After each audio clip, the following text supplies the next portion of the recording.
കർത്താവായ യേശു ക്രിസ്തുവിന്റെ ധന്യ തിരുനാമം മഹത്വപ്പെടട്ടെ. അനുഗ്രഹിക്കപ്പെട്ട നല്ല സമയത്ത് ഞാൻ ദൈവത്തെ സ്തുതിക്കുന്നു, ദൈവത്തിന് മഹത്വം കൊടുക്കുന്നു.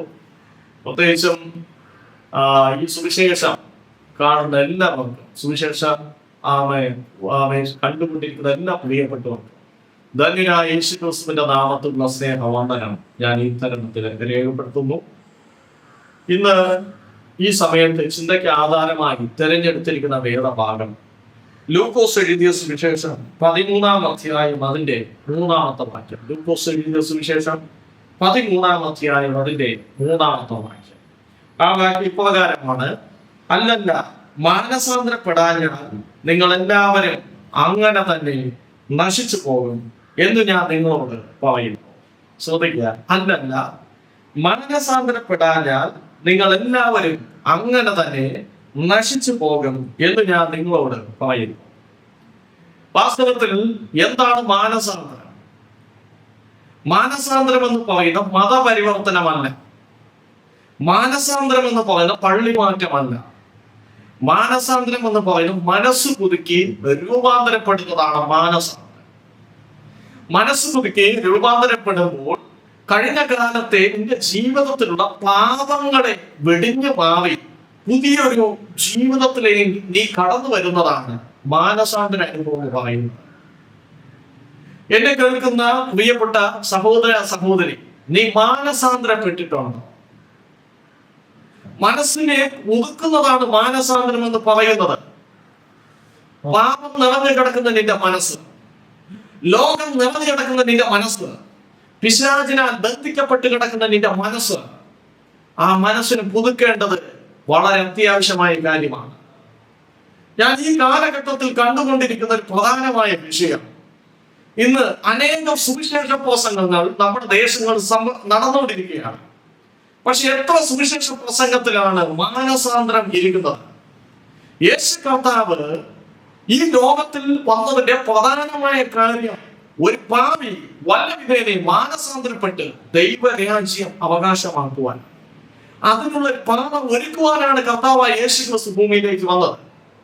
നമ്മൾ വചനം പഠിക്കുമ്പോൾ തന്നെ കർത്താവിന്റെ പ്രസംഗത്തിൽ പ്രധാനമായി 2 പ്രസംഗമാണ് യേശു കർത്താവ് എല്ലാവരോടും പ്രസംഗിച്ചുകൊണ്ടിരുന്നത്. ഒന്ന് മാനസാന്തരപ്പെടുക, 2 ദൈവരാജ്യം എന്ന വിഷയമാണ്. അടുത്ത് ക്രിസ്തുവിന്റെ 12 അപ്പോസ്തലന്മാർ പ്രസംഗിച്ച 2 വിഷയമാണ്: മാനസാന്തരപ്പെടുക, ദൈവരാജ്യം. ഈ 2 വിഷയമാണ്. മറ്റൊരു ഭാഗത്ത് നമ്മൾ ചിന്തിക്കുമ്പോൾ തന്നെ നമുക്ക് കാണാൻ കഴിയുന്നുണ്ട്. മത്തായി എഴുതിയ സുവിശേഷം 4-ാം അധ്യായം അതിന്റെ 17-ാമത്തെ വാക്യം ഇങ്ങനെ പറയുന്നു: അന്ന് മുതൽ യേശു സ്വർഗരാജ്യം സമീപിച്ചിരിക്കാൻ മാനസാന്തരപ്പെടുവൻ എന്ന് പ്രസംഗിച്ചു തുടങ്ങി. ശ്രദ്ധിക്കണമേ, അന്ന് മുതൽ യേശു സ്വർഗരാജ്യം സമീപിച്ചിരിക്കാൻ മാനസാന്തരപ്പെടുവൻ എന്ന് പ്രസംഗിച്ചു തുടങ്ങി. മാനസാന്തരമില്ലാത്ത പ്രസംഗങ്ങൾ വളരെ ശൂന്യമാണ്. മാനസാന്തരമില്ലാത്ത പ്രസംഗം അത് ദൈവത്തിന് പോലും ഒന്നിനും ഉപകരിക്കുന്നില്ല. നമ്മൾ ദൈവവചനം പ്രസംഗിക്കുമ്പോൾ നമ്മൾ ജനത്തിന് കൊടുക്കേണ്ട സന്ദേശം എന്ന് പറയുന്ന മാനസാന്തരമാണ്. ഈ അവധിയ കാലഘട്ടത്തിൽ, ദുർഘടമായ സമയത്തിൽ, പാപം ശക്തമായി പെരുകിക്കൊണ്ടിരിക്കുന്ന സമയത്ത് ആത്മഭാരമുള്ള അഭിഷക്തമാക്കി മാത്രമേ മാനസാന്തരത്തെ കുറിച്ച് പ്രസംഗിക്കാൻ കഴിയത്തുള്ളൂ.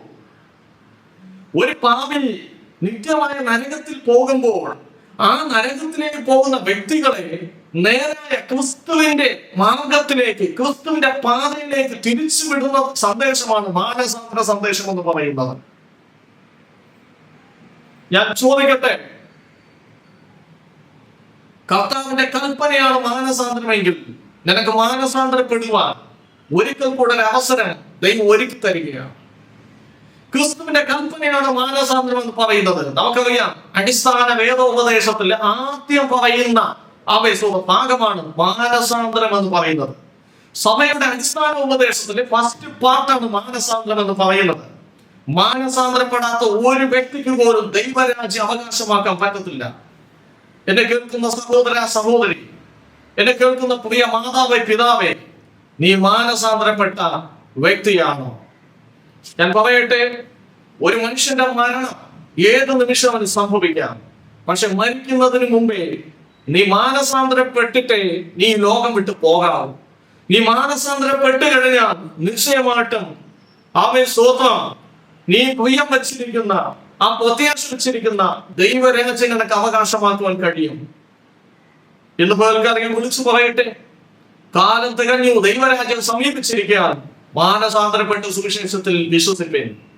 എന്നെ കേൾക്കുന്ന പ്രിയപ്പെട്ടവരെ ഞാൻ ചോദിക്കട്ടെ, സഹോദര സഹോദരി, നീ മാനസാന്തരപ്പെടുക. നീ പൂർണ്ണമായും നിന്റെ മനസ്സ് ദൈവത്തിലേക്ക് കൊടുക്കുക. നിശ്ചയമായിട്ട് നിന്റെ ലൈഫിന്റെ അകത്ത് ഒരു വ്യത്യാസം ദൈവം അയക്കുക തന്നെ ചെയ്യും.